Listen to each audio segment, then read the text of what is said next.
We're on our way to my appointment. I was gonna say my first appointment, but my appointment just to check what's going on. Basically take blood work, see where my iron levels are and things like that, and just try to understand what happened with our little baby. Yeah. Give me a kiss first. You did. Let's go. This is for my Bye. Okay, so let's do this. What's up, mi gente? Welcome back to my channel. What you just saw was a clip of me on my way to my last OB appointment. Okay, so I checked in. I have to give a urine sample just to make sure whether I'm pregnant or not. So I'm gonna do that now. And then we should be getting into the room soon. So we're in the room. I have to remove my bottoms and put this on. So I'm gonna do that. So right now we're just waiting for the doctor. The bad news, I can't record the process, but yeah, we're just doing a regular kind of checkup and just asking my questions about trying to conceive and things like that. So I'll see you guys when I get out of here.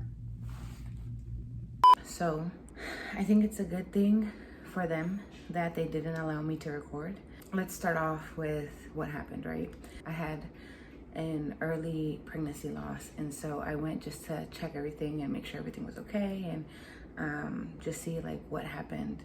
So I did my regular urine test, and Chris couldn't be in the room with me because of, you know, COVID policies and stuff like that, which also is, it sucks for new parents. It sucks for dads that actually want to be involved. It sucks completely to not have that support with you. You can FaceTime, but the service was so bad in there that there was no point anyways.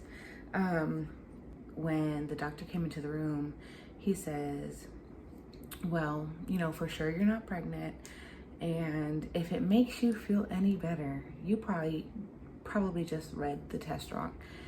And I'm thinking to myself, why would that make me feel better? If you guys saw my previous vlogs where I share that journey that I was on, I took multiple tests. I took digital tests that read yes plus, so I'm not sure how I could read that wrong. And so after he does this whole cervical exam and all these things, then is getting ready to leave, and I ask, you know, do you do water births in a birth center or anything like that? And when I say, he turned and yelled at me.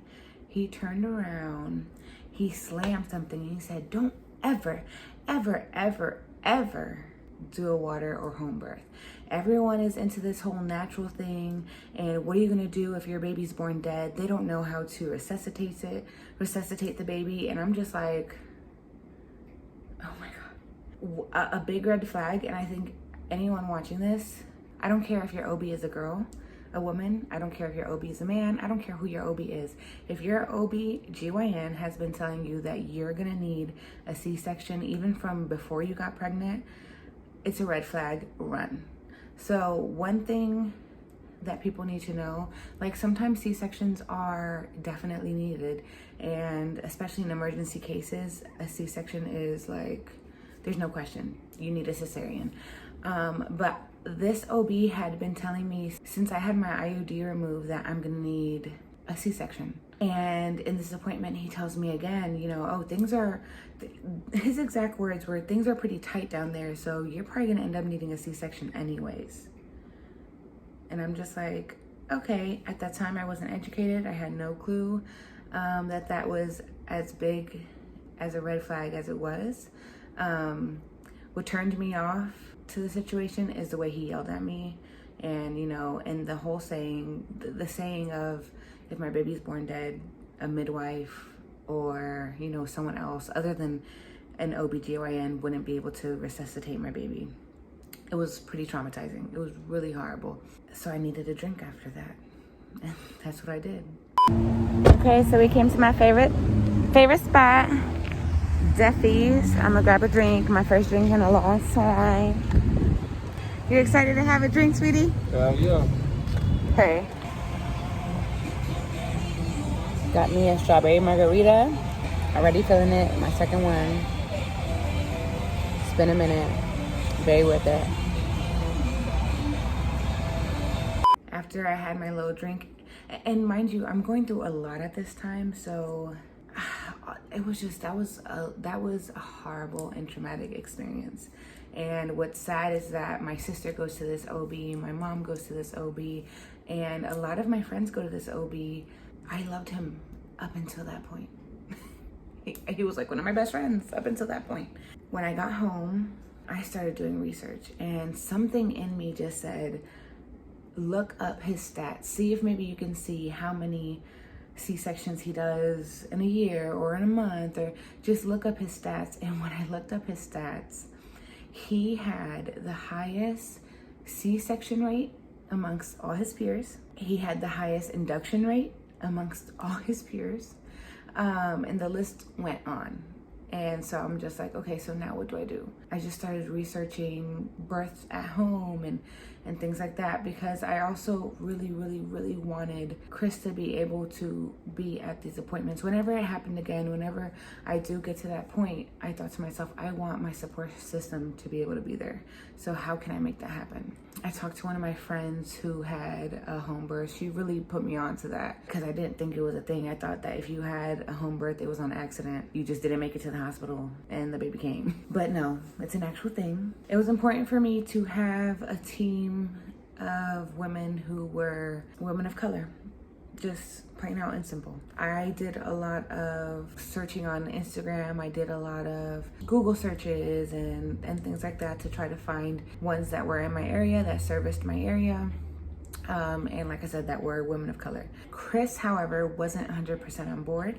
He was just like, when we finally got pregnant, again, he was just very like cautious. Like, this is our first baby. We've already lost one baby. I'm not sure if a home birth is something I'm comfortable with.